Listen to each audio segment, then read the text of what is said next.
నకిలీ బస్ పాసుల మోసాలకు చెక్ పెట్టేందుకు ఆర్టీసీ సిద్ధమవుతోంది. సాంకేతిక పరిజ్ఞానంతో సరికొత్త విధానం అమలు చేసేందుకు చర్యలు చేపట్టింది. ఇకపై మోసాలకు ఆస్కారం లేకుండా స్మార్ట్ కార్డుల రూపంలో బస్ పాసులు జారీ చేయాలని అధికారులు నిర్ణయించారు.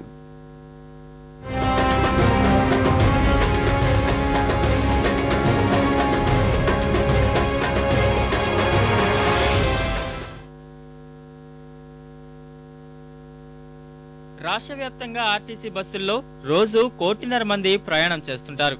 వీరిలో తరచూ ప్రయాణించేవారే ఎక్కువ.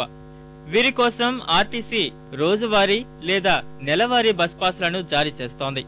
విద్యార్థులు, ఆర్టీసీ ఉద్యోగులు, వృద్ధులు, వికలాంగులు తదితరులకు రాయితీపై 22 లక్షలకు పైగా పాసులు జారీ చేస్తోంది. వీటి జారీ కోసం అన్ని బస్ స్టేషన్లు, డిపోల్లో ప్రత్యేక కేంద్రాలను ఏర్పాటు చేసింది. అయితే చాలా మంది నకిలీ పాసులు తయారు చేసి బస్సుల్లో ప్రయాణం చేస్తూ సంస్థ ఆదాయానికి గండి కొడుతున్నారు. వారం రోజుల వ్యవధిలో రాజధానిలో విజిలెన్స్ తనిఖీల్లో 300 మంది వరకు పట్టుబడ్డారు. పాసుల జారీ విధానంలో లోపాలున్నాయని గుర్తించిన అధికారులు మార్పు తెచ్చేందుకు నూతన విధానాన్ని ప్రవేశపెట్టాలని నిర్ణయించారు. ఇకపై ప్రయాణికులకు స్మార్ట్ కార్డుల్ని జారీ చేయాలని నిర్ణయించారు. ఈ కార్డులతో నకిలీలకు చెక్ పడుతుందని అధికారులు భావిస్తున్నారు. కండక్టర్ల వద్ద ఉండే టిమ్స్ యంత్రాలపై ఉంచితే వాటి వివరాలు వెల్లడయ్యేలా మార్పులు చేస్తున్నారు.